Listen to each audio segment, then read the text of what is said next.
नमस्कार और स्वागत है हमारी कार सर्विस में। आज हम श्रीलंका के 2025 के ऑटो रिक्शा के बारे में बात करेंगे। श्रीलंका में ऑटो रिक्शा को टुक-टुक कहा जाता है। यह देश में सबसे आम परिवहन साधनों में से एक है। लोग इनका उपयोग रोजमर्रा के सफर के लिए करते हैं।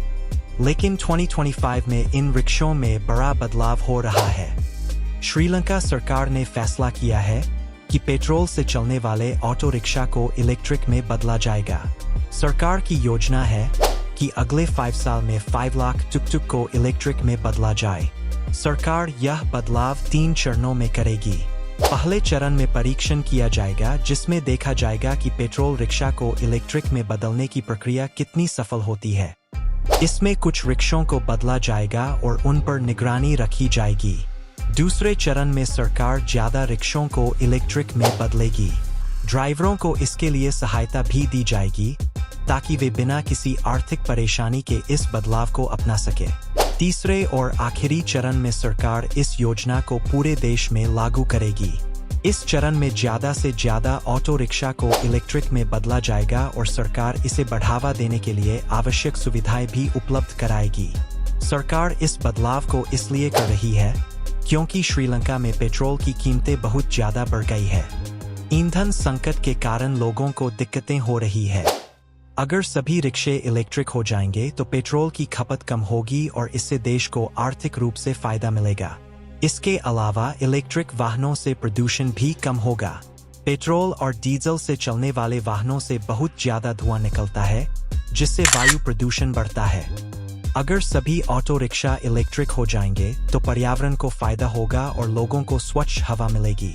इसके साथ ही श्रीलंका सरकार ने 2025 में वाहनों के आयात की पाबंदी हटाने की भी घोषणा की है। यह पाबंदी 2020 में आर्थिक संकट के कारण लगाई गई थी। अब सरकार ने इसे धीरे धीरे हटाने का फैसला किया है। 1 अक्टूबर 2024 से सार्वजनिक परिवहन वाहनों का आयात शुरू होगा। इसका मतलब है कि बसें और अन्य सार्वजनिक वाहन श्रीलंका में आयात किए जा सकेंगे।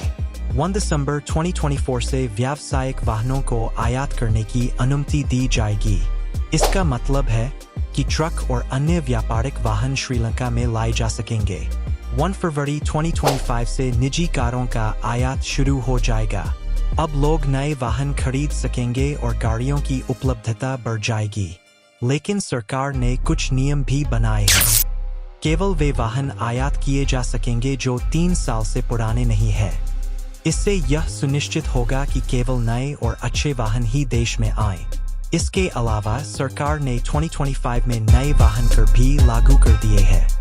इन करों के कारण गाड़ियों की कीमतें लगभग 6% तक बढ़ गई है। इन नए करों में लग्जरी टैक्स, स्पोर्ट और airport tax, social security tax और 18% वैल्यू एडेड टैक्स यानी वैट शामिल है।